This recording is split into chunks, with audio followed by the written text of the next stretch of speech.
Hola, ¿qué tal? ¿Me escuchan bien? Sí, Hola, te escucho. Perfecto. ¿Qué tal? ¿Cómo están? ¿Cómo les fue en el taller? Vi las notas y estuvieron bastante buenas la mayoría de ese lado. Em, Voy a compartir pantalla.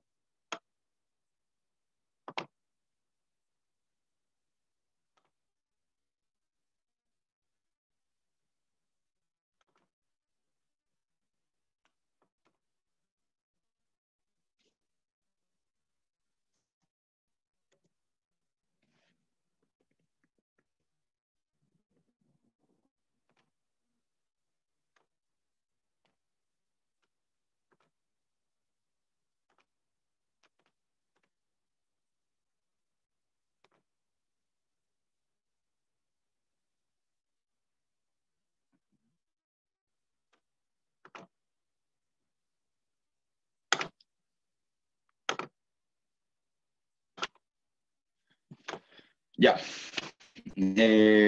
¿Cuánto hay? 57. Ya, yo creo que es buen número para comenzar. Vamos a resolver el... Y básicamente constaba de dos ejercicios. Un ejercicio uno.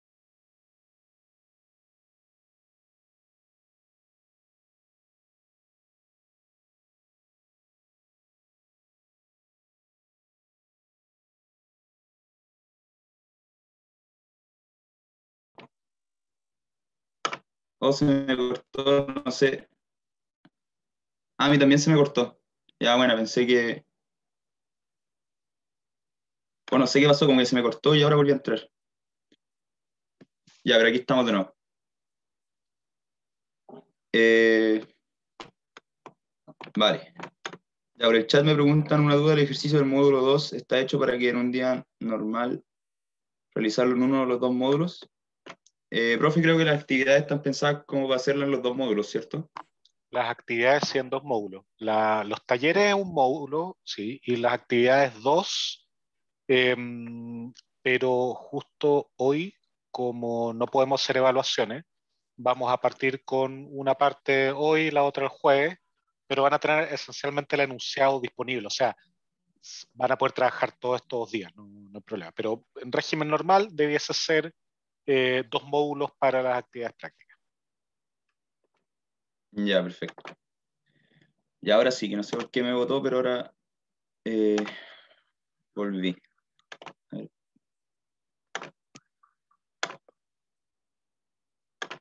Ya, ahora sí. Eh, entonces, como les comentaba, un ejercicio de conteo de palabras y el otro era de ver tríos pitagóricos en una lista. Básicamente eso. Y el que les pedían para el taller era hacer el ejercicio uno, que en verdad era bastante guiado. Así que ojalá lo hayan podido hacer bien, completo, y hayan logrado llegar a buenos resultados. Entonces comencemos con el ejercicio uno. Nos dice conteo de ocurrencias. Utilizando estructuras de datos, construye un programa que cuente las ocurrencias de cada palabra distinta en un texto. Para esto siga las instrucciones descritas a continuación. Básicamente para este ejercicio no les tengo preparado como un PPT, unas slides. Para el otro sí, para que vayamos sacando ideas y podamos ir formando una solución. Pero como este es bastante guiado, básicamente es basarse en lo que está en el enunciado. Así que primero nos dicen que el texto será entregado con una lista de palabras, de strings. Considere que puede haber palabras repetidas en este, que es justamente lo que queremos como contar. Luego nos dicen crea un diccionario vacío, donde se almacenarán pares llave-valor, donde la llave será la palabra y el valor la cantidad de veces que ésta ha aparecido. Luego nos piden iterar sobre esta lista de palabras, verificando para cada una si se encuentra almacenada en el diccionario. Si no lo está, creamos la llave y la inicializamos en 1, y si es que ya está, entonces incrementamos en 1 su número de ocurrencias. Luego de esto, obtenemos los ítems del diccionario y los transformamos en una lista de tuplas, donde cada una tiene el formato palabra, número de ocurrencias.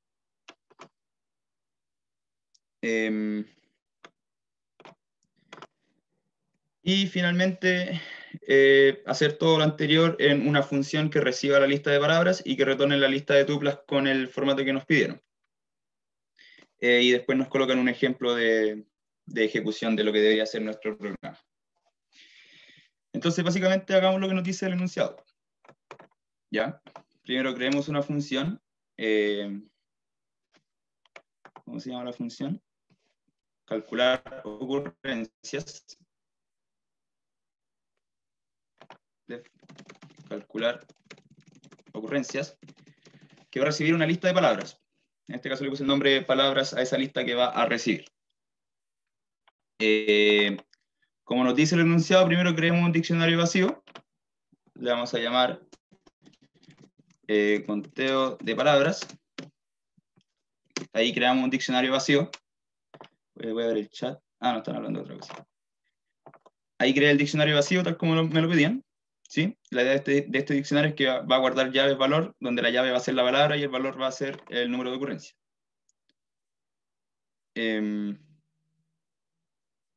Ya.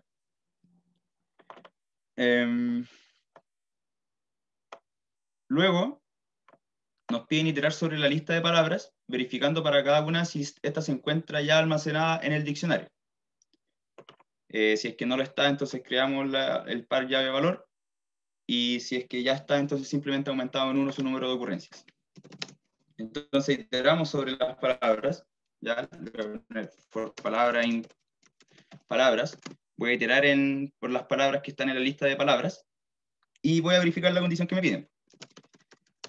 Si es que palabra no está en el diccionario, entonces creamos la llave, o sea, creamos el par llave valor, donde la llave va a ser la palabra y se va a inicializar en 1. Y si es que la palabra no está en el conteo en el diccionario, entonces simplemente aumentamos en 1 su valor, porque ya va a estar creada, entonces no va a tener problemas con esto. ¿Ok? Y ahí básicamente ya iteré sobre las palabras y verifiqué las condiciones que me mencionaban. Luego, nos dicen, una vez concluido el proceso, obtenga los ítems del diccionario y transfórmelos en una lista de tuplas, donde cada una tiene el formato palabra número de ocurrencias. Entonces aquí lo que se puede hacer es, voy a crear una lista vacía primero, lista de palabras, donde voy a ir guardando estas tuplas, y voy a iterar sobre los ítems del diccionario, sobre la llave y los valores. Para hacer esto directamente, lo mejor es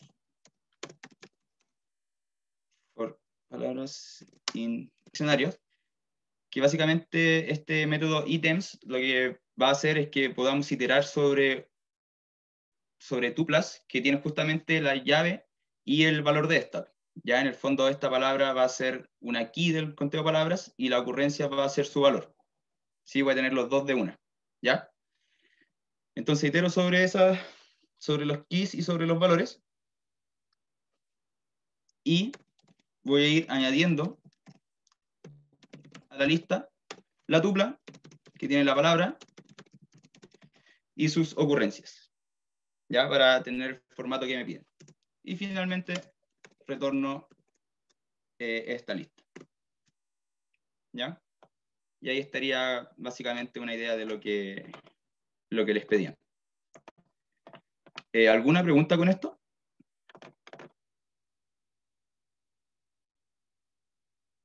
Yo sí tengo una duda en esa línea de código en donde pusiste for palabra, coma, ocurrencia. ¿Qué es lo que le estás pidiendo al programa ahí?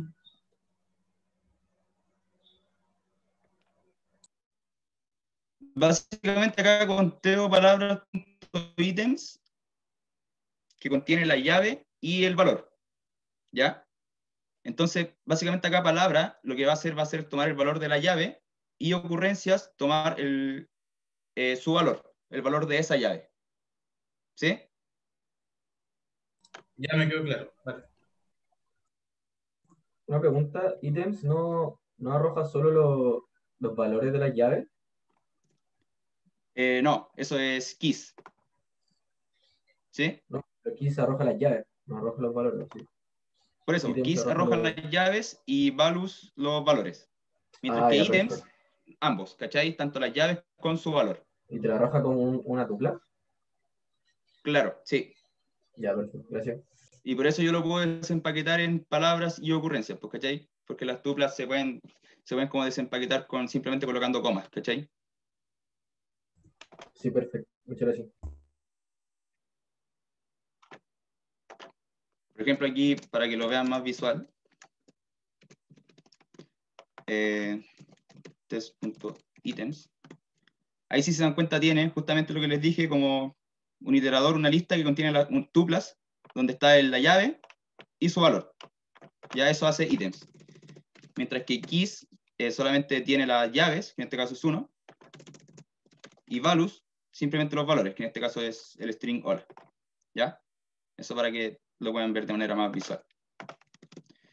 Entonces ahora si ejecutamos este código, si ejecutamos este código, esto es simplemente para que se ejecute en el... Luego si tienen un punto .py, y por ejemplo esto lo están usando como un módulo de este archivo, es para que no se ejecute cuando estén llamando a ese módulo. Ya, pero no le presten mucha atención en verdad. Solamente tiene esa función. Y Pablo me pidió que lo hiciera así, así que por eso lo coloqué. Ya, pero ejecuto y justamente pasa, da el resultado que se esperaba. Avión aparece 2 veces en la lista, así que está avión con 2 ocurrencias.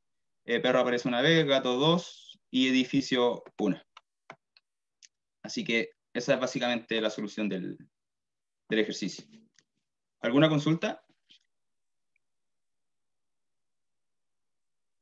Matías, ¿Pablo? aló, buena. ¿Sí? Sí, no, te pedí eso para complementar un poco lo que estáis comentando. Nosotros más adelante en el curso ocupamos scripts de corrección automática, ¿ya?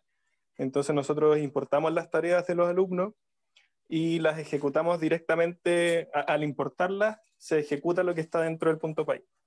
Entonces, si ustedes dejan las ejecuciones afuera de un bloque de ese estilo, se ejecutan sus funciones al importar sus tareas, ¿ya? Y eso nos genera problemas porque nosotros tenemos un timeout para poder importar las tareas, que es bajo.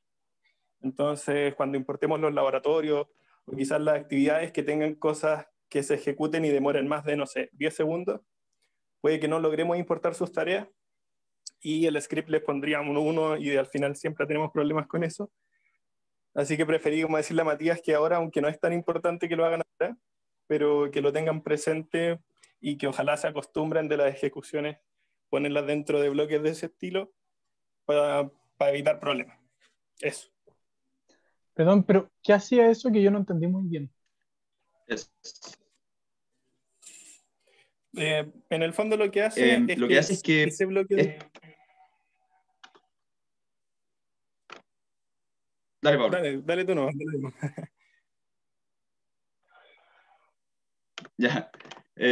Lo que hace básicamente es que, por ejemplo, si tú esto lo tienes en un archivo .py, esto que tengo acá marcado son ejecuciones ya de tus funciones, y si tú utilizas este bloque, esas ejecuciones se van a realizar si es que tú ejecutas ese archivo .py, pero si tú importas ese archivo .py, lo usas en otro script y solamente te interesa usar las funciones que tienes definidas en ese otro archivo .py, entonces si esta ejecución la usaste en el bloque if name igual main, no se van a ejecutar en esa importación, ¿ya? Que es lo que queremos que no se haga, pues, para que no le gaste tiempo cuando se evalúe con el script sus ejecuciones. Ya, perfecto. Sino que solamente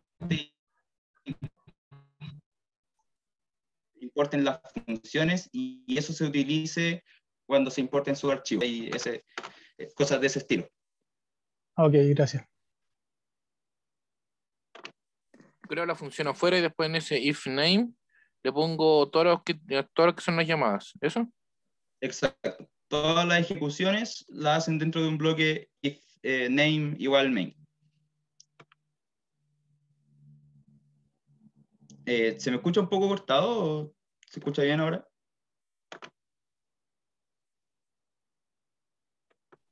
Ahora se escucha bien, antes estaba un poquito cortado.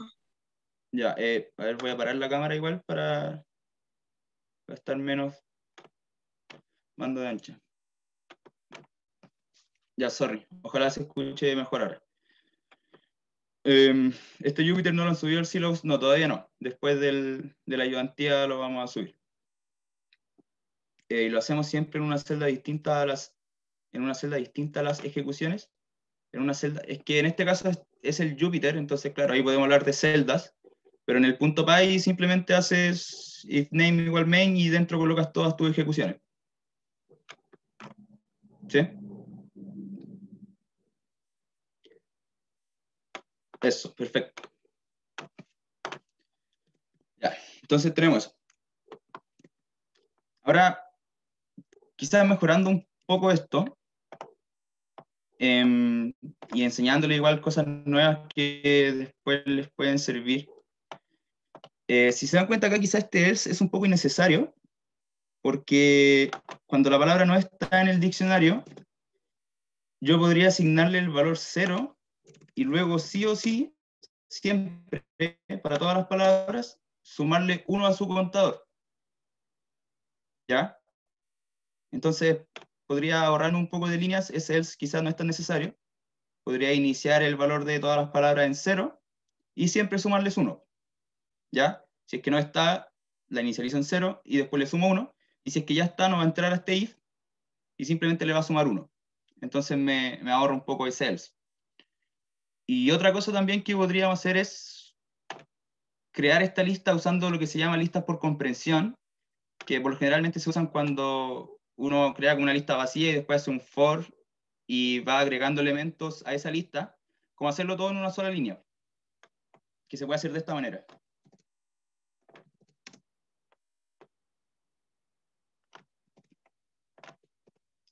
De esa manera, y me ahorro todo este for de acá.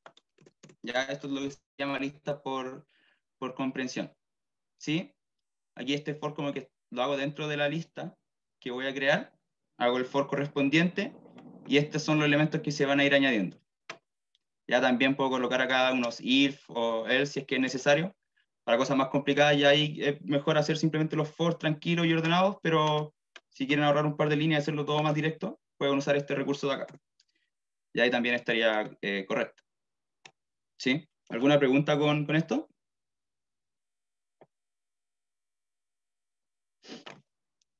Ya.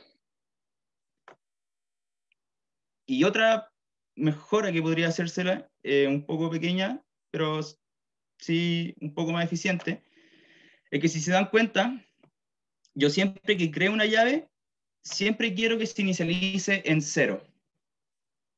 Entonces, ¿qué cosa podría usar para hacer eso, pero de una forma un poco más automática, con herramientas que conocen y que estaban en los contenidos del ramo de esta parte? A ver el chat. Diccionarios por defecto, ¿sí? O default dict. Entonces, por ejemplo, esto lo puedo hacer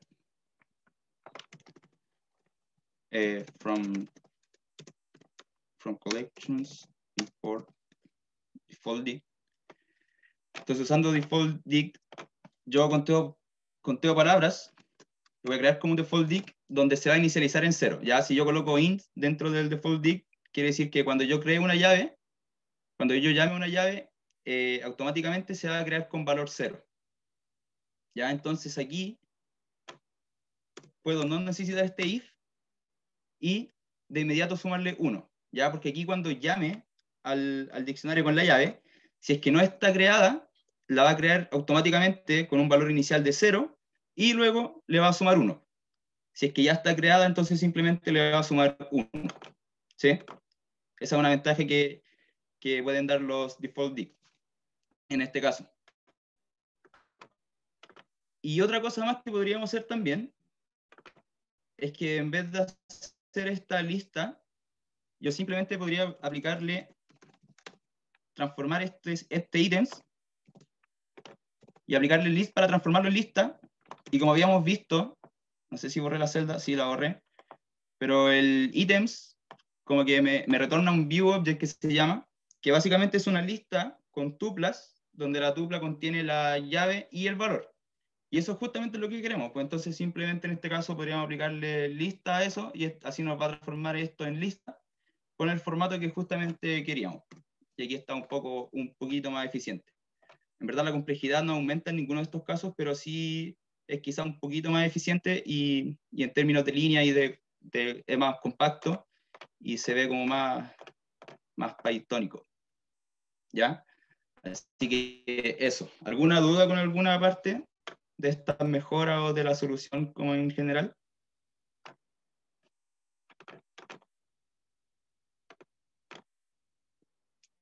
¿Nadie? ¿Se me escucha bien ahora o se ha cortado igual? No Sí. caché cómo funciona el default dict. Ya, bacán, gracias. Vale, lo explico de nuevo. El default dict lo que hace es que cuando tú crees una llave, le asigne un valor de manera automática, ¿ya? Si es que la llave no está creada, obviamente. Entonces, en este caso, yo con Teo Palabras lo definí como un default dict donde su valor por defecto va a ser 0. Eso quiere decir que si la llave no se ha creado, entonces le voy a asignar un valor por defecto de 0. Entonces aquí cuando yo haga este for, voy a hacer esto de acá, y si es que no existe la llave palabra en mi diccionario, lo que va a hacer el default dict, le va a asignar el valor 0, y luego va a hacer la operación en cuestión, que es sumarle 1. Mientras que si ya está, ya fue creada, entonces simplemente le va a sumar 1 a la cantidad de ocurrencias. Aquí, por ejemplo, en vez de comenzar en 0, si es que fuera otro caso, otro ejercicio, podría ser por ejemplo, que todos los valores comiencen que todas las llaves comiencen con una lista vacía, por ejemplo, u otras cosas. Entonces, en ese sentido, cuando siempre uno quiere crear llaves con valores por defecto, siempre es mejor usar default dict. Lo hace un poco de manera más automática. ¿Eso quedó claro ahí o no? Bacán. Ya. Eso entonces. Y ahora vamos con el ejercicio número 2, que para ese sí preparé unas slides para que podamos ir comentando y ver cómo podemos resolver este problema.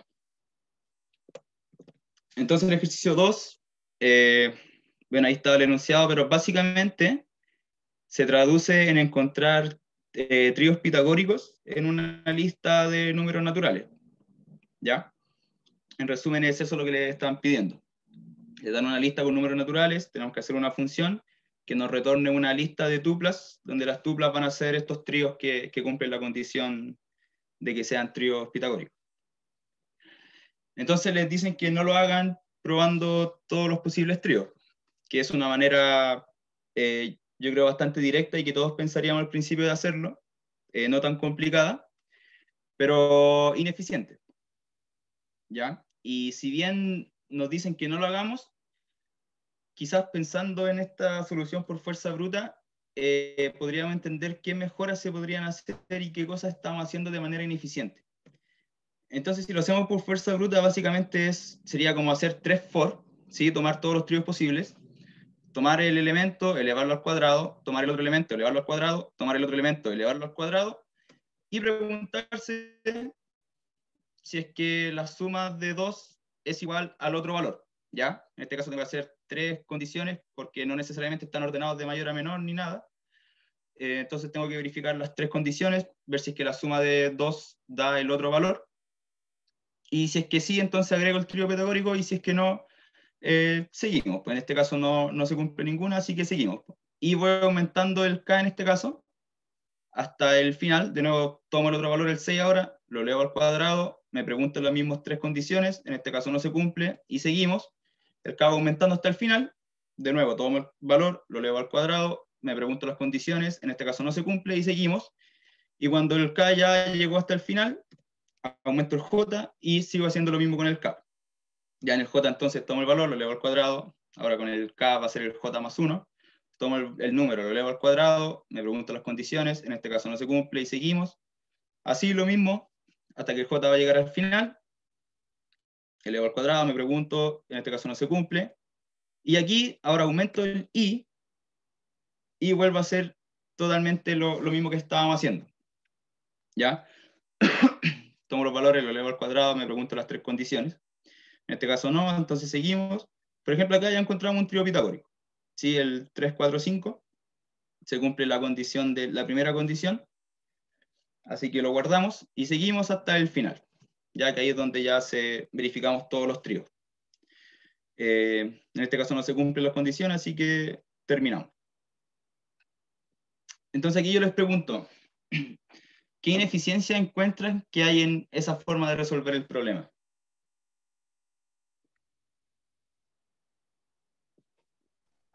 O sea, se Si es que puede alguien- aprovechar no me acuerdo cómo se llama, teorema del triángulo, lo que sea, de que la suma de los catetos siempre es mayor que la hipotenusa. Entonces, como que así vais descartando algunas combinaciones. ¿Ya? Sí, pero en este caso no sabes, o sea, no sabes cuáles podrían ser catetos y cuáles hipotenusas, ¿cachai? Son números Si nomás dados. ordenáis la lista de menor a mayor, Claro, podéis ya, pero ahí partir tomando los dos menores y sabiendo que son catetos y que el tercero sabéis que es hipotenusa. ya bien. Una forma de resolverlo es, o sea, donde el paso clave es ordenarlos, pero como lo vamos a resolver va a ser aprovechándonos de las estructuras de datos que conocemos, que en este caso son listas y diccionarios. Yo igual lo resolví de una manera que es justamente, como dices tú, donde la clave es como el ordenamiento de la lista y haciendo un poco de un algoritmo y resolviendo el problema de esa manera. Pero la clave es mejor, o sea, la clave del ejercicio es mejor utilizar estructuras de datos para resolverlo. Pero está bien lo que mencionas, ¿sí?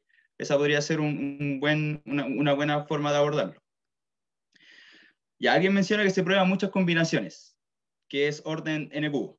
Exacto, ya esa es una ineficiencia. En el fondo estamos haciendo 3 for, ya, comprobando cada trío posible, ¿ya? Así que bien eso. Hacemos 3 for en el fondo. Alguien menciona los tríos pitagóricos se conocen. Se puede verificar si están los 3 números en la lista. Sí, pero hay infinitos tríos pitagóricos. Entonces tendríais que tener una lista infinita de tríos pitagóricos para ver si es que están en esa lista. Así que es totalmente inviable hacer eso. ¿Sí? ¿Alguien más quiere Pero aportar una alguna pregunta, otra? Dime. yo hice una lista de los tríos pitagóricos, pero teniendo el mayor de la lista, entonces no tenía que ser infinito. Ya, sí, podría ser un approach, pero te va a quedar en orden del máximo de ese número de la lista. ¿Y qué pasa si el número que está en la lista es muy grande? Va a tener muchos tríos pitagóricos en esa lista y de nuevo sería un poco ineficiente, ¿cierto? Si tu máximo es chico, no tendríais tantos problemas, pero si es grande, ahí ya se volvería algo más complicado. ¿Cachai? ¿Alguien más quiere aportar con alguna otra ineficiencia que Yo encuentran tengo, que hay? más que una ineficiencia, es como una pregunta, Sí, porque el algoritmo de fuerza bruta tenía un orden de n cubo, ¿cierto? sí. Lo que yo alcancé a hacer tenía 2 for, o sea, era n cuadrado. Eso ya lo hace más eficiente, supongo. Claro, n cuadrado es más eficiente que n cubo. Y me imagino que la solución tiene un orden menor a n cuadrado o anda por ahí. No es orden n cuadrado. Ah, buenísimo. Ya, eso era todo. Sí. Gracias. Ya. Entonces, como muy bien mencionaban, y aportando más ineficiencia, ya lo que me mencionan está bien, que hacemos 3 for en el fondo, probamos todos los tríos, ya que sería orden n cubo. Otra ineficiencia también que encuentro yo es que tenemos que verificar, en el peor caso, 3 condiciones. ¿Ya? Sí, ojo con lo que menciona Pablo, que hacer 2 for no necesariamente implica que es orden n cuadrado. También importa lo que hagan dentro de ese for. Por ejemplo, si dentro de ese for hacen un ordenamiento, ahí eso es n log n, y ahí ya no sería solamente n cuadrado. Entonces importa lo que está dentro del for también. Y lo que menciona el profe también. Siempre ojalá probar las cosas empíricamente y ver cuál anda mejor. Entonces, ya vale, una ineficiencia, probamos todos los tríos, hacemos 3 for, quizás eso podemos mejorarlo. Otra ineficiencia que en el peor caso tenemos que verificar 3 condiciones, ¿sí? Porque como no tengo un orden, tengo que verificar si la suma de 2 me da el otro. Y eso son 3 condiciones y en el peor caso tengo que verificar las 3. Y otra ineficiencia es que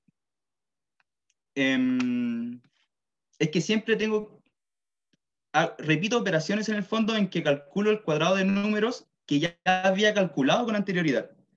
Si se dan cuenta, por ejemplo, aquí, ya en el K tomé el 22, lo elevé al cuadrado y trabajo con ese número. Y por ejemplo, acá de nuevo, tomo el 22, lo elevo al cuadrado y trabajo con ese número, cuando ya lo había hecho antes.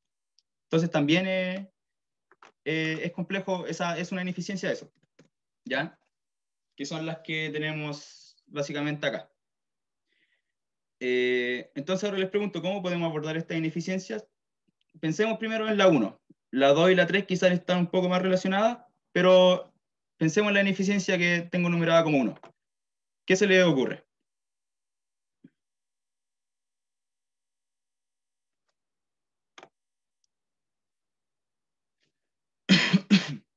¿Alguien que quiera aportar?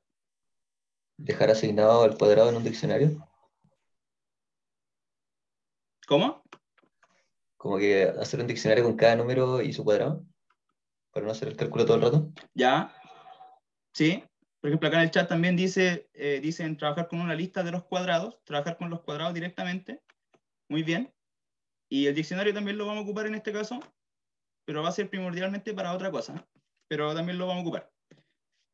Entonces, como mencionan, en vez de trabajar con la lista con los números, mejor trabajamos con la lista, pero con los cuadrados de esos números. Y así me ahorro el tener que calcular el cuadrado de los números a cada rato, ¿ya?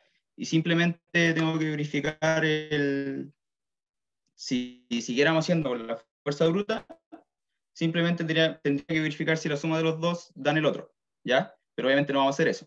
Pero aquí me ahorro el tener que calcular el cuadrado a cada rato, ¿sí? Trabajo directamente con los cuadrados. Y ahora algo más complejo es que estamos realizando 3 for y debemos verificar 3 condiciones, y eso se puede mejorar un poco, ¿ya? Si ya tengo la lista acá con los cuadrados, y yo en vez de tomar los tríos, tomo pares, ya que en el fondo eso sería como hacer 2 for, ¿qué condición me serviría para ver si esos cumplen un trío pitagórico? O que puedo formar un trío pitagórico que esté en la lista. ¿Qué podría preguntarme? Si ya tengo la lista con los cuadrados y tomo pares ahora, ¿qué condición podría verificar para ver lo que me están pidiendo? Guardar la suma en una variable y verificarla si está en la lista. Perfecto. Eso. ¿Sí? Como dice Alexandra también en el chat, ver si el resultado está en la lista. ¿Ya? Entonces, justamente, revisar para cada par, en vez ahora de revisar todos los tríos posibles, voy revisando de a dos nomás, y veo si es que la suma se encuentra en la lista. Ahora, eso sí les pregunto, ¿es una lista una estructura de datos adecuada para verificar si un elemento se encuentra en ella? Y he estado revisando el chat, y como mencionan, para verificar si un elemento está en una lista, eso es orden n, ¿sí? Si es que no está ordenada. Entonces, como menciona Valentina, es mejor usar diccionarios, donde la operación in funciona mucho mejor y es más eficiente en diccionarios y en sets. Sets todavía no ven, entonces por eso es que vamos a usar diccionario en esta solución, pero yo creo que lo ideal sería como usar sets, pero como no lo han visto, no lo vamos a usar, solamente diccionarios, donde la operación in es más eficiente, es orden constante, orden 1, mientras que listas, si es que no está ordenada, es orden n. Si es que está ordenada, podrían hacer búsqueda binaria y sería log n, pero siempre mejor ponerse en el peor caso y es orden n. ¿Ya? Entonces ya aquí tenemos como todas las ideas de cómo podríamos abordar este problema de una forma más eficiente. ¿Alguna pregunta? Ahora vamos a programar todas las ideas que mencionamos. ¿Algo que no haya quedado claro? ¿Puede repetir los últimos 30 segundos? Ya vale. Les pregunté si es que una lista es como la mejor estructura de datos que podemos usar para verificar si es que un elemento se encuentra en ella. Y la respuesta es que no. Que lo mejor para hacer eso, que básicamente vamos a usar la operación in, es mejor usar diccionarios y sets, donde esta operación funciona mucho mejor, es de orden constante, mientras que en listas la operación in funciona un poco peor, es orden n en el peor caso si es que no está ordenada. Si es que está ordenada podría ser orden logaritmo de n, pero aún así sigue siendo peor que en cómo funcionan diccionarios y en sets. ¿Ya? Así que lo mejor es usar diccionarios y sets. ¿Ahí se escuchó bien? ¿Quedó claro? Bacán. Entonces, nos vamos a programar.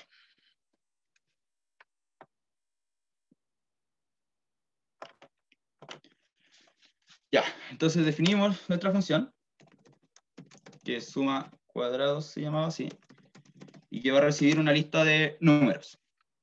Entonces, como mencionamos, vamos a crear una lista de cuadrados y un diccionario también de cuadrados. Ya el diccionario lo vamos a usar para verificar la condición in y la lista para ir sacando los índices y ver si es que la suma está en el diccionario. ¿Sí? Para mantener el orden del índice de la lista con la lista original de números, para tener ese nexo. Entonces, hacemos un for número in números. Voy a iterar sobre los números que están en la lista. Voy a guardar el cuadrado del número. Ya lo calculo. Y lo agrego a la lista. Y además, en el diccionario, al cuadrado, podría asignarle simplemente el número original para después tener cómo llamarlo. ¿Sí? Entonces aquí tenemos una lista que va a tener los cuadrados de los números y tenemos un diccionario donde el valor va a ser el cuadrado, o sea, la llave va a ser el cuadrado del número y su valor va a ser el número. ¿Sí? Entonces, como lo tengo en las llaves, el in, cuando se hace un in sobre un diccionario, se hace sobre las llaves. Ahí ves si es que está. Y si es que la suma está, entonces simplemente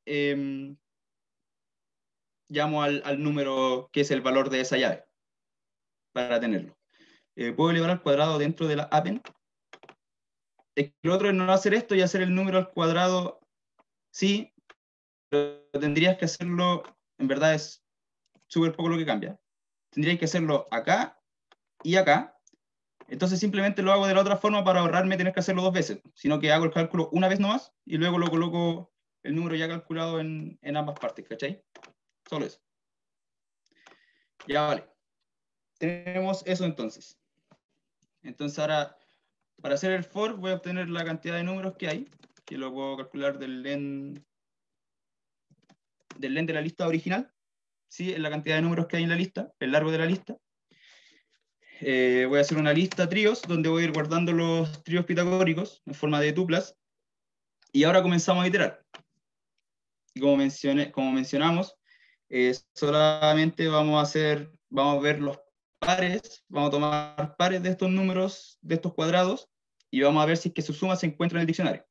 ¿Ya? Entonces vamos a hacer un for i in range n números menos 1. Ya voy a verificar voy a llegar hasta el penúltimo nomás, porque luego en el otro for voy a llegar al último, así que no es necesario llegar hasta el último al principio, porque ya voy a verificar ese par. For in range, número de 1 menos 1. Aquí voy a llamar al cuadrado que esté en ese índice. Ya lo voy a guardar en la variable x.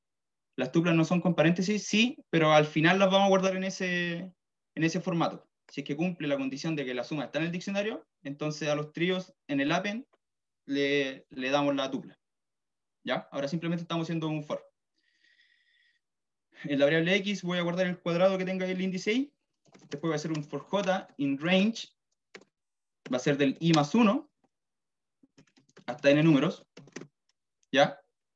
For in range de i más 1 hasta n números. Voy a calcular la suma. ¿Por qué el for in range es hasta n números menos 1? Porque no es, cuando llegues al penúltimo, después en este for j vas a tomar el último. Entonces vas a hacer el par penúltimo último. Entonces no es necesario que el i llegue hasta el último valor, porque todos esos pares que tienen el último número ya los vas a ver formado todos con los otros for. ¿Se entiende? Perfecto. Entonces la suma va a ser x más, toma ahora el cuadrado que está con el índice j, y vemos si es que la suma está en el diccionario.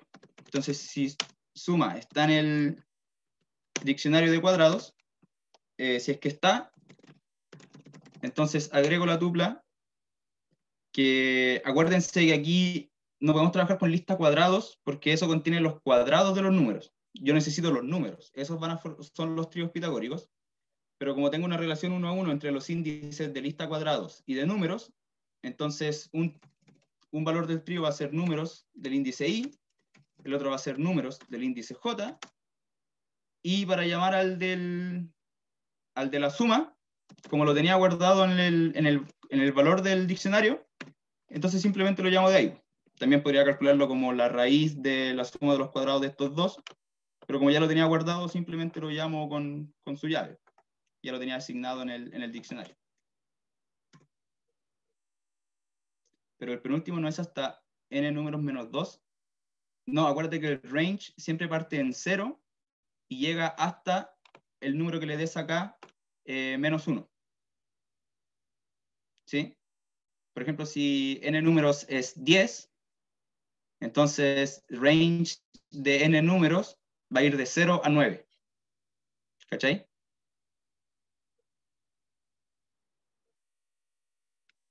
Eso. Ojo con esas cosas de los índices del range.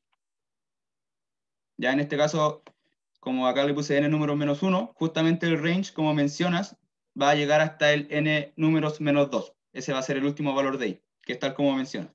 ¿Cachai?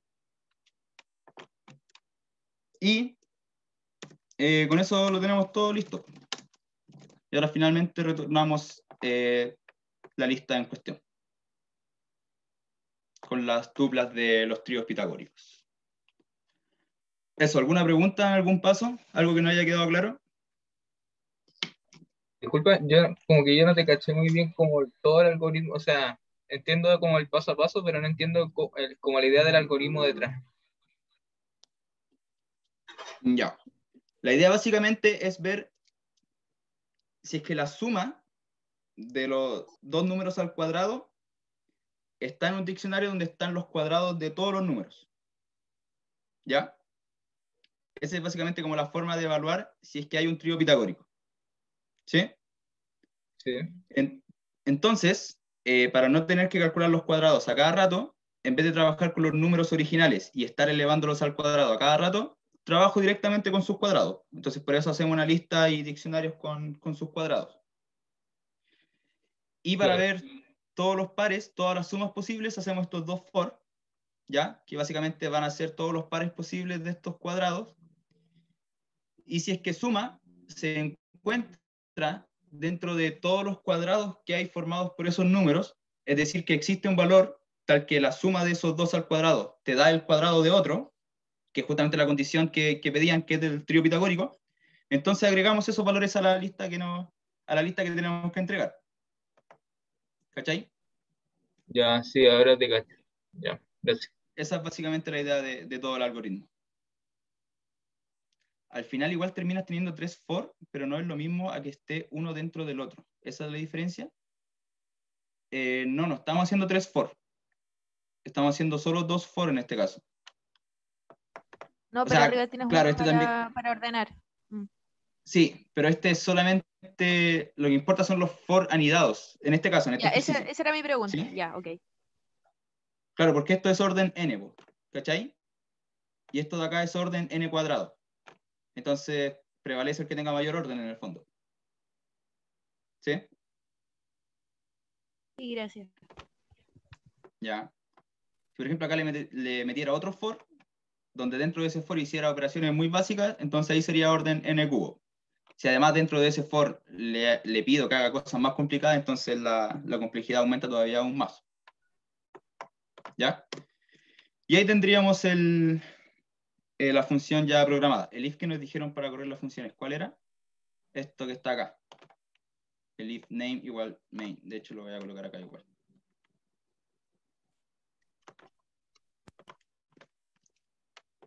Entonces ahora probamos. Y justamente me da los tríos pitagóricos que hay en esta lista. El 3, 4 y 5. Ya, porque 3 al cuadrado más 4 al cuadrado igual a 5 al cuadrado. Y el 12, 5, 13. Que 2 al cuadrado más 5 al cuadrado es igual a 3 al cuadrado. Y son todos los que hay en esta lista. ¿Ya? Eso. ¿Alguna pregunta con este ejercicio?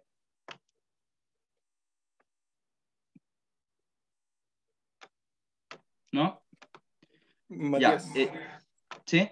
Bueno, me gustaría complementar una cosita, que es como para que no se queden con la idea de que, no sé, for consecutivos, al final se suman las complejidades y los for anidados al final es que como que se van multiplicando. Hay que tener ojo con eso, porque no es como una regla tan clara de que este comportamiento es de esta forma y este comportamiento es de otra, porque, bueno, por el ejemplo que daba Matías antes, que podrías tener dos for anidados y adentro de ese for hacer una operación que tiene complejidad más que 1, entonces ahí la complejidad sería más que O(n²). Y también tú podrías tener quizás 3 for anidados, pero uno de esos for es, no sé, un for in range 3, y siempre son 3. Entonces ahí está anidando, pero está anidando sobre un for que es constante. Entonces eso tampoco te aumenta la complejidad.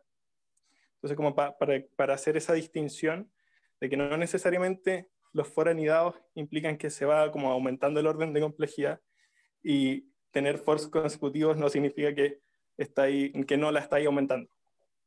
Claro. Entonces hay que tener mucho cuidado en qué es lo que exactamente están haciendo en el programa para poder determinar la complejidad. Igual esto lo vamos a ver un poco más adelante, es materia del capítulo 2, pero ya que lo están conversando, prefiero como que quede más claro eso, que no es una regla tan general. Sí. Al final, básicamente todas las operaciones que hagan y que son en función de su input, del tamaño del input, van a afectar la complejidad del problema. Pero si hacen cosas que no dependen del tamaño del input, como por ejemplo decía Pablo, un for in range 3, que es constante, siempre eso lo van a hacer 3 veces, independiente si el tamaño del input es 1.000.000 o 100, ese for siempre se va a hacer 3 veces, entonces no afecta de igual manera a la complejidad, como si algo que depende del tamaño del input. ¿Ya? Eso. Para la actividad evaluada se considera eficiencia computacional o con que funcione todo bien. Pablo y profe, no sé ahí si para el laboratorio 1 o para la actividad 2 van a pedir eficiencia. No, para esta no, o sea, a ver, para lo de hoy día no va eficiencia, no va por ahí el foco, pero para las próximas sí va a ser un elemento a considerar. Todavía tenemos que decidir si en los talleres vamos a exigir eso o no, pero sin duda en algún momento va a entrar, ¿ya? Ahí les vamos a explicar claramente, porque es algo que hemos repetido ya varios semestres y en general está más o menos establecido esto de la corrección automática, medir los tiempos y todo, pero es algo que es importante que tengan presente. O sea, en algún momento efectivamente, en el capítulo 2, vamos a evaluar cuán eficiente es la solución, no de manera binaria, o sea, eficiente un 7, no eficiente un 1, ¿ya? Pero va a ser un criterio de corrección. Sí. Sí, para la parte, como menciona el profe, para la parte de estructura de datos y algoritmos, generalmente se evalúa tiempo de ejecución. Recuerdo que cuando yo di el ramo fue así y el semestre pasado también. Y para esta obviamente no, pues para esta como es de clases nomás, básicamente, y de estructura de datos básicas, no se va a pedir tanto eficiencia. Juan pregunta si logré hacerlo sin fuerza bruta, pero no tan eficiente como se hizo acá. ¿Estaría correcto? Si es que la solución está basada en estructura de datos y es más eficiente que fuerza bruta, yo diría que sí, que estaría correcto. Sí, yo voy a complementar un poco eso de Matías. Ese es el criterio, porque justamente lo que estamos buscando en realidad con la materia del capítulo 2 es que ustedes primero encuentren una solución, ¿ya? Va a ser quizá mejor que fuerza bruta, pero después van a ejecutarla, van a ver que el tiempo no es tan bueno como lo que pedimos nosotros, y van a empezar a cabecearse. ¿Cómo puedo hacerlo más eficiente? Y ese es el pensamiento que estamos buscando, que programen en el fondo 2 o 3 veces los algoritmos, no de cero, sino que partan con una solución, ven los resultados, cuán eficiente es, luego de a poquitito empiezan a mejorar y así entender cómo funcionan las estructuras de datos de manera más eficiente y qué técnicas o algoritmos corresponde ocupar en cada parte. ¿Ya? Así que no se preocupen tampoco de es eficiente o no es eficiente, no es una cuestión binaria, pero es algo que siempre va a requerir programar 2 o 3 veces un algoritmo, no es de cero, pero sí modificando cosas. Nunca van a tener, salvo que sean genios, que a veces pasa, la primera solución lista y con el mejor tiempo de ejecución. Eso. Por el chat pregunta si importaba el orden del output. En verdad en este caso no era tan importante eso, no se pedía tampoco en el enunciado que tuviera como un orden específico del output, y creo que el profe igual como que lo dijo en el Discord. Ya para este caso no era tan relevante eso, por si acaso. Eso. Les voy a dejar otras soluciones igual, que esta fue como la primera que se me ocurrió a mí, que es como un poco más algorítmica, más que de usar estructura de datos, donde la clave acá es ordenar la lista y de nuevo ir revisando como pares, pero no se basa principalmente en el uso de estructura de datos, sino que es un poco más algorítmica, por así decirlo. ¿Ya? Y otras también que son usando sets, que funcionan bien también, y si se dan cuenta se puede resolver el problema en 3 líneas de código. ¿Ya? Usando, en este caso, sets por comprensión y aprovechándose también de librerías que hacen combinaciones de manera directa y un poco más eficiente. Sí, pero se las dejo ahí para que después con tiempo, si quieren, las puedan revisar y como aporte para las soluciones. Sí, pero básicamente algo de este estilo era lo que se esperaba que podrían lograr. Eso, no sé si tienen más preguntas de este ejercicio o del anterior, o en general. Yo tengo una. Dime. ¿Por qué revisar si un elemento está en un diccionario es más rápido que revisar si un elemento está en una lista? Profe, no sé si quiere como decir eso Sí, más yo teóricamente. lo veo, no hay problema. A ver, en una lista uno tiene que buscar, porque si bien los elementos están ordenados, lo que está ordenado de cierta manera es el índice, no el contenido del elemento. Entonces, los diccionarios lo que te permiten es tener una idea un poco más semántica, por decirlo, de dónde están los elementos al asociarles el índice tú mismo, ¿ya? Entonces, en el caso acá de los diccionarios, del cálculo de los tríos pitagóricos, tú estás diciendo, mira, quiero ver si es que el elemento 20 y tanto, 200 y tanto, está en el elemento, perdón, en el diccionario. Y dado que yo conozco la llave, ¿ya? Que es el índice versión diccionario, yo puedo ir a buscar exactamente a la posición donde debería estar, ¿ya? Y eso es algo que les expliqué la clase pasada, que tenía que ver con que por dentro esto ocupaba una estructura que se llama tabla de hash, que dado el índice que yo le entrego, una palabra, un número, etcétera, calculo una función y esa función me da el índice en esta lista, ¿ya? Donde yo voy a ir a buscar las cosas, ¿ok? Pero esencialmente sin entrar en detalles de la implementación de la estructura, en las listas tú debes buscar el elemento porque tú no sabes a priori el índice, ¿ya? En los diccionarios no es necesario buscar porque siempre que conozcas la llave, si no conoces la llave tenés que buscar igual. Pero si tú conoces la llave, puedes ir directamente. Y ahí como la llave la seteas tú, no está esta limitante de las listas en que la llave es en el fondo, perdón, el índice es el orden en que están ingresados los elementos en la estructura. No sé si ahí te queda un poco más claro. Me quedó súper claro. Gracias, profe. Bacán. De nada. Ya, Matías, continúa ahí. Te cedo la palabra de vuelta. Sí. Juan pregunta cómo ver cuánto tarda el código y Pablo igual respondió. Acá lo tengo igual implementado. Esta librería time se puede usar para eso. Básicamente time.time te va a dar un tiempo inicial, ¿sí? Que es como el tiempo de la computadora. No sé qué tiempo en verdad utiliza. Y luego TF te va a dar el tiempo ahora nuevamente actual. Y con la resta de estos vas a obtener cuánto se demoró básicamente en ejecutarse esto de acá. Por ejemplo, aquí, bueno, esto en verdad esta lista es súper pequeña, entonces lo hace súper rápido. ¿Ya? Pero así se podrían ver ustedes cuánto le está demorando su tiempo o sea, su sus programas en ejecutarse. Eso. No sé si hay alguna otra duda, algo. Profe, quería leer el enunciado igual del... Sí, voy a aprovechar eso. Un detallito más sobre esto. Generalmente cuando uno prueba los algoritmos, no basta con ejecutarlo una vez. Ya, por ejemplo, en esto que está mostrando Matías, sale 0.0. ¿Ya?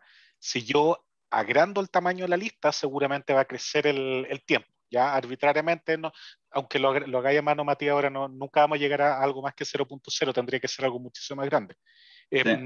El punto es que en los computadores, muchas veces la primera ejecución de un algoritmo es más lenta que la segunda ejecución del algoritmo, ¿ya? Por la memoria interna, la memoria caché que tiene esto, etc. ¿Ya?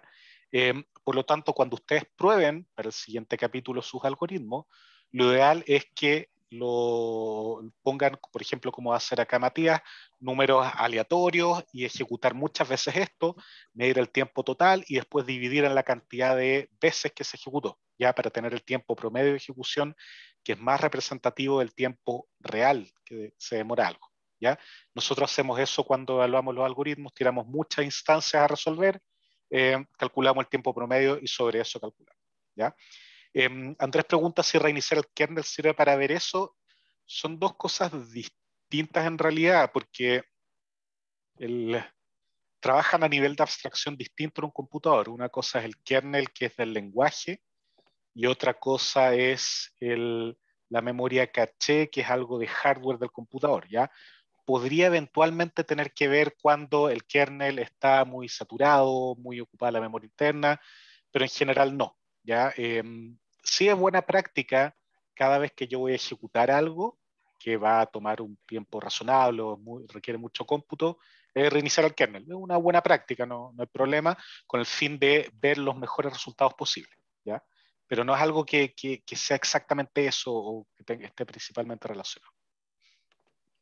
Por ejemplo, acá tengo un ejercicio súper básico que hice un if for in range, va a tener básicamente 1000 números. Bueno, obviamente ojalá esto fuera al azar, algo un poco más pro, pero por el tiempo voy a tener los números del 1 al 999 y voy a ejecutar esto con la función que hicimos, se demora 0,08 segundos, por ejemplo. ¿Sí? Esto obviamente lo podría hacer muchas más veces para obtener un promedio y poder estimar un mejor tiempo de ejecución y con instancias un poco más aleatorias, esto para que vean no simplemente el tiempo de ejecución. Y se me olvidó mencionarles que, por ejemplo, acá abajo tengo la solución con fuerza bruta, ya que es lo que hablamos al comienzo para ir buscando ineficiencia. Y podemos ver, por ejemplo, cuánto se va a demorar esa implementación. Ya está, por ejemplo, 0,08 en este caso. Y aquí no es tan rápida como se dan cuenta. De hecho, no sé si lo podrá ejecutar en un tiempo más o menos razonable, no sé cuánto se irá a demorar.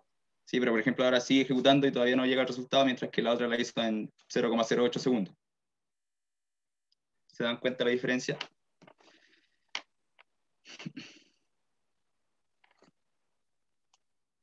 Eso. Súper. Te pasaste, Bueno. Matías. Muchas gracias. Ya, acabo de subir cerrando ya la ayudantía, ¿ya? Vamos a pasar ahora a los temas de la actividad. Acabo de subir el enunciado y la base de datos que vamos a ocupar para eso. Así que los que quieren pueden abrirlo, si quieren pueden ir al Discord ya, pero yo quiero pegar una leída bastante rápida a eso y voy a quitarle entonces la pantalla a Matías para que lo leamos muy rápidamente. Ahí debiesen estar viendo la pantalla, el PDF. ¿Ya? Algunos elementos preliminares, es Python 3.6 superior, lo mismo que antes. Tienen que entregar en su repo privado ya en la carpeta A1. ¿Ya? Preocúpense eso, como les mencioné creo la semana pasada. Lo primero que tienen que hacer es llegan, se meten a su repo, crean la carpeta, suben algún archivo de prueba, etcétera, cosa que después lo único que tengan que hacer es git add, git commit, git push, ¿ya? Ni un problema. La entrega, como les había mencionado antes, este jueves, ya va a ser las 18:30. ¿Qué significa eso? Que como la ayudantía termina a 10 para las 5 y siempre hay problemas de que, pucha, justo ahora no está subiendo, justo ahora se me cayó internet, etcétera, tienen hasta las 6:30 para subirlo, ¿ya? Esa va a ser la tónica también para las siguientes actividades prácticas, no para los talleres. Los talleres son el módulo clase, pero las actividades prácticas de la 2 en adelante van a ser durante los 2 módulos del día lunes, ¿ok? Van a tener esos 2 módulos más un módulo extra por si tienen algún problema en algún momento, ¿ok? Formato de entrega de esta actividad, al igual que el taller 2, el archivo A1.pyNB, que es el Jupyter Notebook, ¿ya? Y el archivo A1.py con la solución, que es archivo Python simple con la solución del enunciado. A los que tuvieron problemas para eso, recuerden que siempre pueden agarrar el código, subirlo a Colab y descargarlo ahí. Si tampoco les funciona en Colab, agarran cada una de las celdas, la ponen en un archivo de PyCharm o de algún otro editor que tengan y lo pueden tener ahí. No es mayor problema. ¿Ok? Ya. No se olviden entrega fuera de plazo, o sea, pasado del juego a las 6:30 no hay descuento, sino que no se corrige. Lo que les expliqué en la primera sesión, que entregas con errores tienen un 1, pero de nuevo son de alguien que nunca ejecutó el código, no que el algoritmo no le funcionó bien, eso no hay problema. ¿Ok? Y las issues, dado que vamos a tener un par de días para esto, ¿ya? Las issues en el syllabus van a ser parte del enunciado, ¿ya? En el fondo, cosas que nosotros respondamos ahí, ustedes pueden agarrarse a eso y decir, ah, no, pero mira, el ayudante o el profesor respondió eso en las issues, así que es válido como enunciado, ¿ok? Alexandra pregunta si el jueves tenemos sesión en Discord. Sí, exactamente, ¿ya? Este jueves por la coyuntura vamos a tener sesión en Discord para esto, ya en el horario de ayudantía. En vez de ayudantía vamos a tener eso, ¿ok? Ya, entonces me voy a saltar un poco la intro, ya, y no, la intro no puedo saltarme.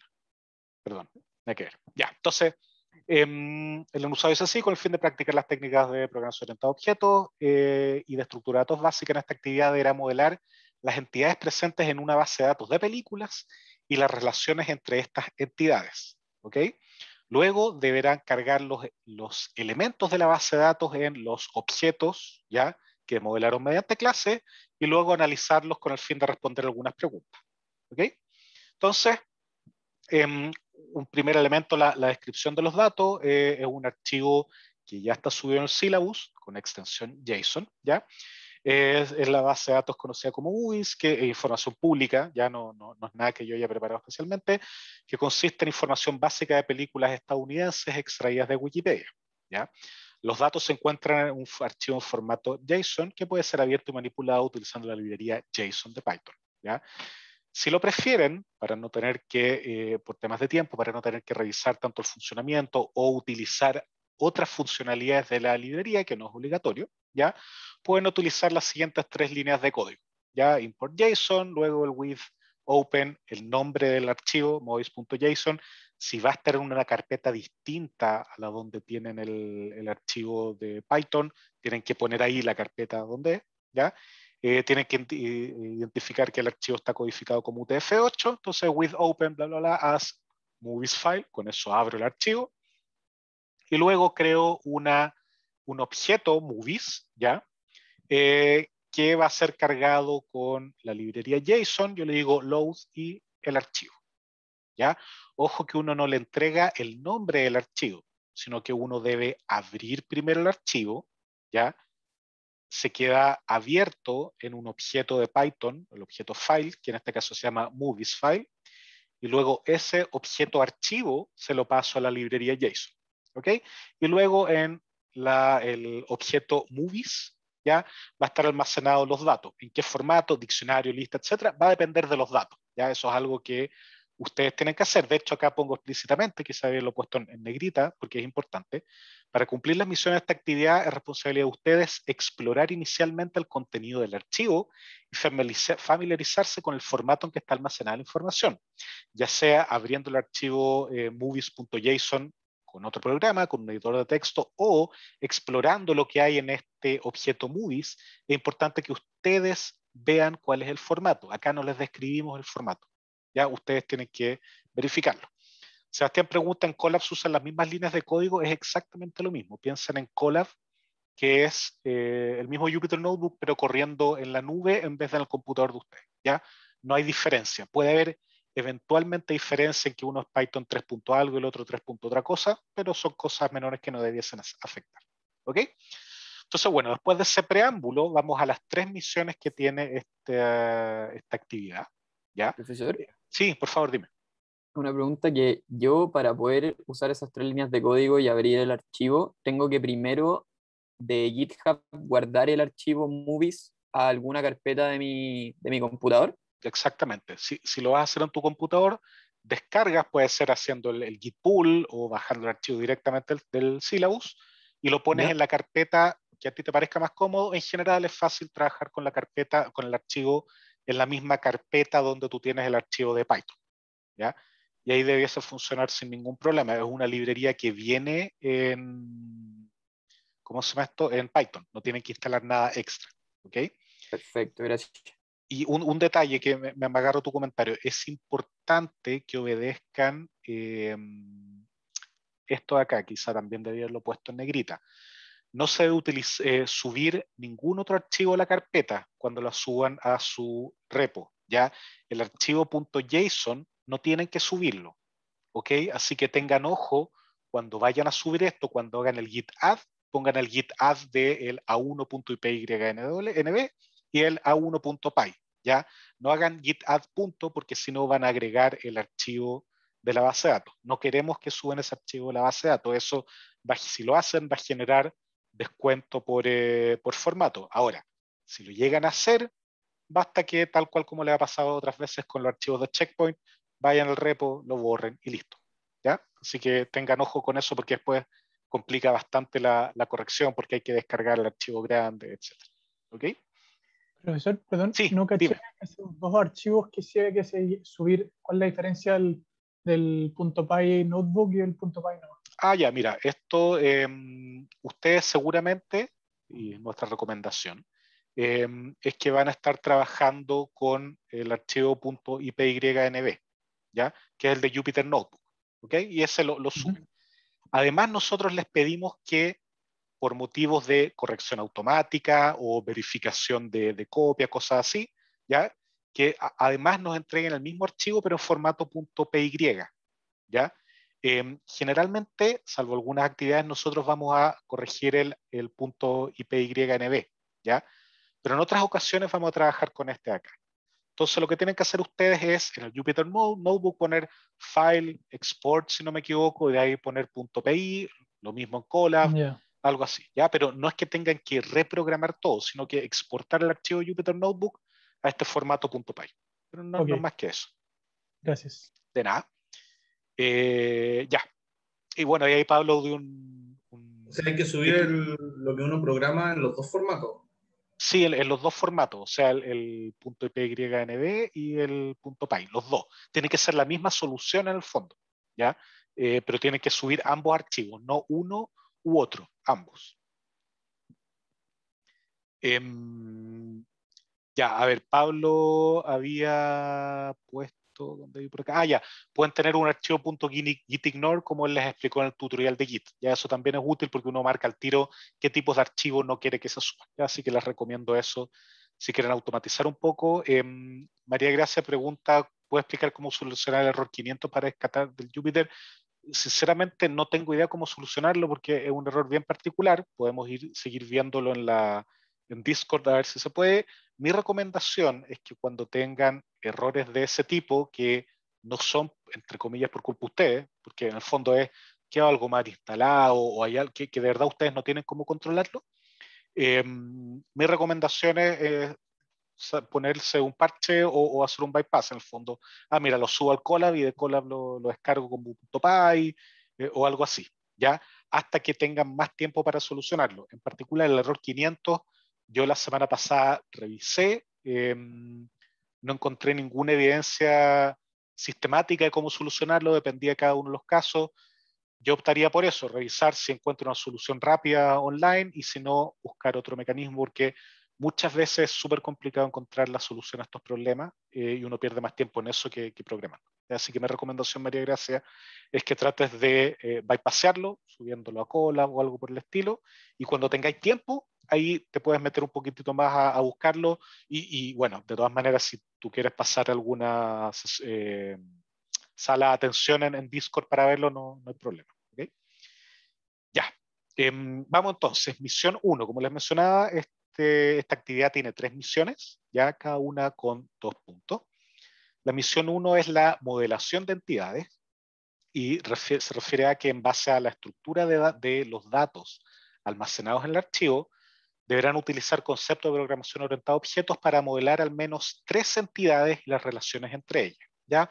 O sea, ustedes ven el contenido del archivo, ven qué cosas existen, de esos datos extraen o abstraen 3 entidades y las modelan como clases. ¿Ya? Y recomendamos fuertemente utilizar composición y o herencia para modelar las entidades y sus relaciones. ¿Ya? Tengan eso presente. ¿Ya? O sea, si hay entidades que están relacionadas donde uno tiene que estar dentro de otra, no pongan un string diciendo, es de este tipo. No, que contenga a un objeto de esa entidad. ¿Okay? Tengan siempre en consideración eso y también el tema de la herencia. Esto es importante, esto que estoy destacando ahora.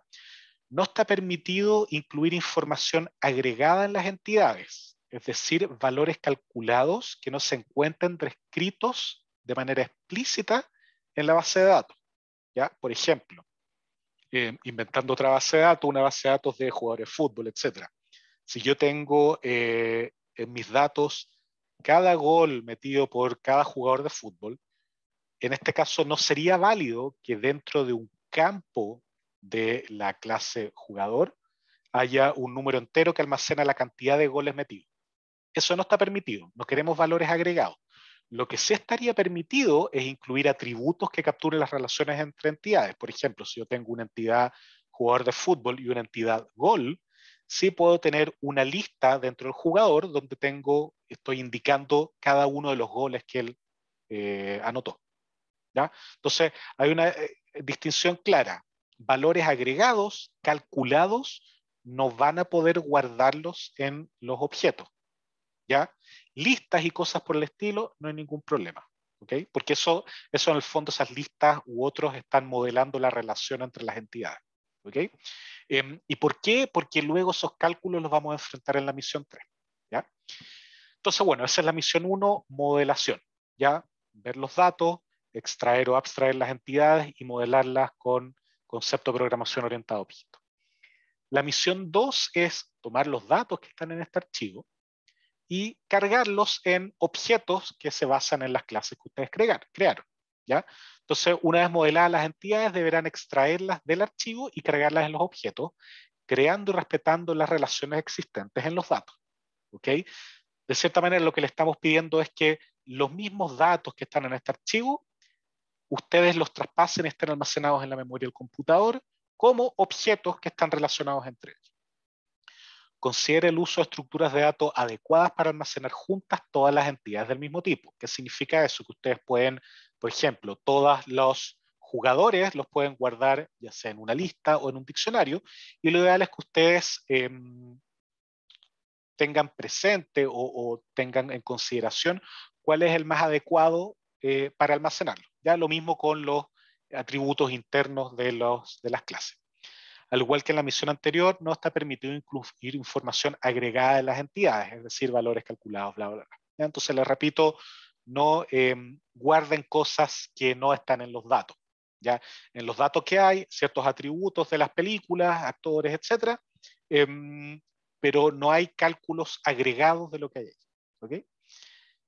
Misión 3, ¿ya? Utilizando los objetos creados en la misión anterior y las relaciones entre ellos, conteste las siguientes consultas.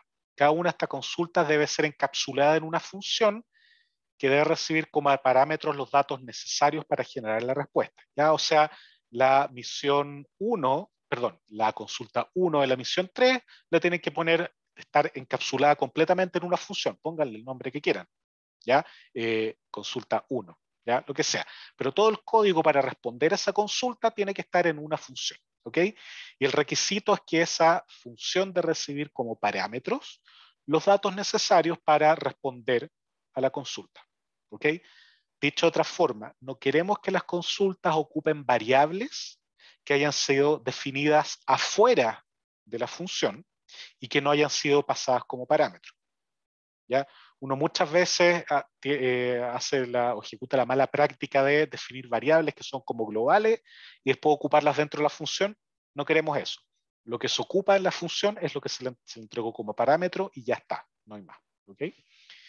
O si son métodos, lo que está dentro de los parámetros o en los campos o atributos de la clase que contiene el método. Eso también es válido.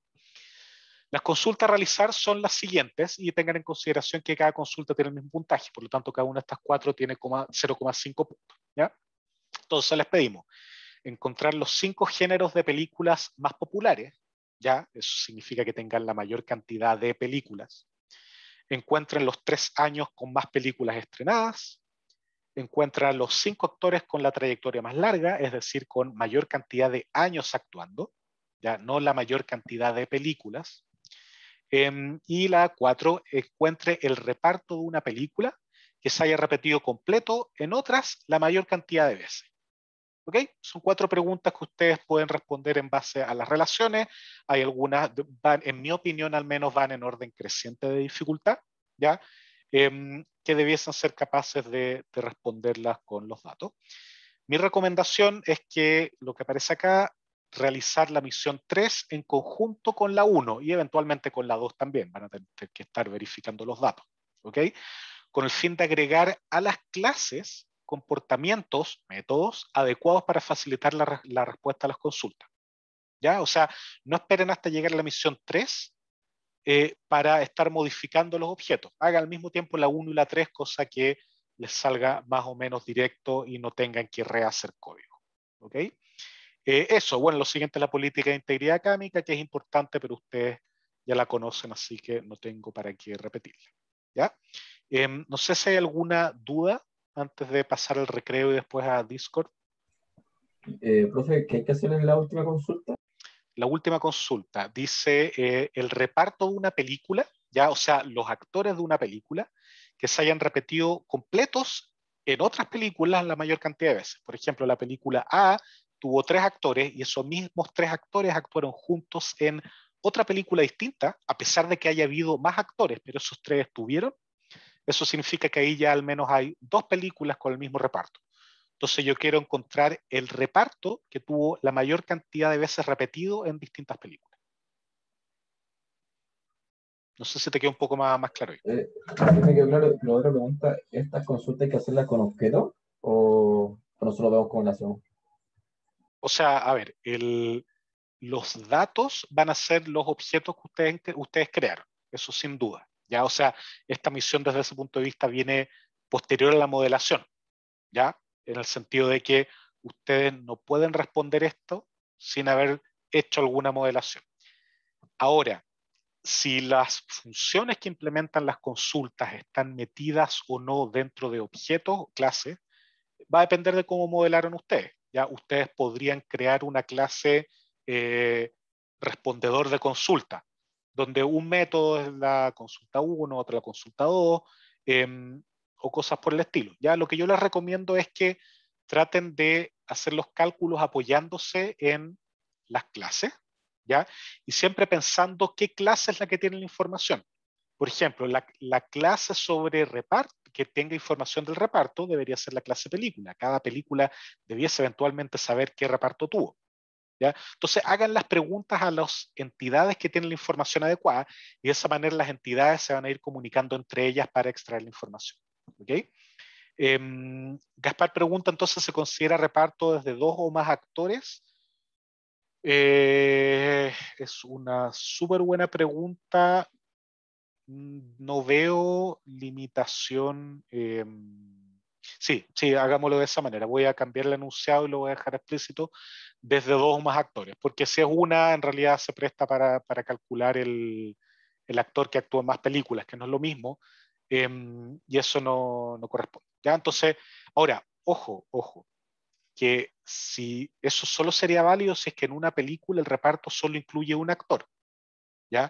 O sea, si la película con el reparto más pequeño es de 2 actores, ¿ya? Esos 2 tienen que repetirse, no puede ser que uno esté y el otro no, ¿ya? Entonces todo va a depender de cuál es la película con menor cantidad de actores, ¿ya? Pero la consideración que pones la voy a actualizar al enunciado. Reparto se considera a 2 o más actores en una película, ¿ya? Más consultas. Profesor, a mí no me quedó tan claro en eso del reparto de si bastaba que un reparto estuviera contenido en otro o tendría que ser tal cual. No, basta que esté contenido, no importa que esté tal cual. Ya, si está contenido, si el es subconjunto otro, estáis listos. Ya, ok, gracias. De nada. Ya, al parecer ahí estamos con las consultas. Vamos a ¿Profe? dejarlas. Sí, dime, por favor. Tenía una última consulta. Era respecto a lo que había mencionado de no crear como variables como externas que están fuera de los atributos del objeto. No me queda muy claro, o sea, uno puede sumar como por ejemplo, si uno tiene números en los atributos, uno puede sumar esos atributos, pero como que no puede crear como variable externa esos atributos. Claro, en el fondo, por ejemplo, si tú quieres, en una película tienes almacenado el reparto, no puedes tener una variable que sea el número de actores. ¿Ya? Eso no está permitido. ¿Por qué? Porque eso va a ser algo que ustedes eventualmente van a tener que calcular después. Ya ahora, si es que tú en tu película, tú tienes una lista con los actores, por ejemplo, basta que le preguntes a la lista cuántos elementos tiene. Y es lo mismo, y eso sí está permitido. ¿Ya? En el fondo, no queremos que inventen información a la que está en los datos. ¿Ya? A eso me refiero con información agregada. Pero las relaciones sí se consideran datos válidos, ¿ya? Entonces, una lista de actores está bien en una película porque eso indica el reparto, ¿ok? Ya, gracias, profe. De nada.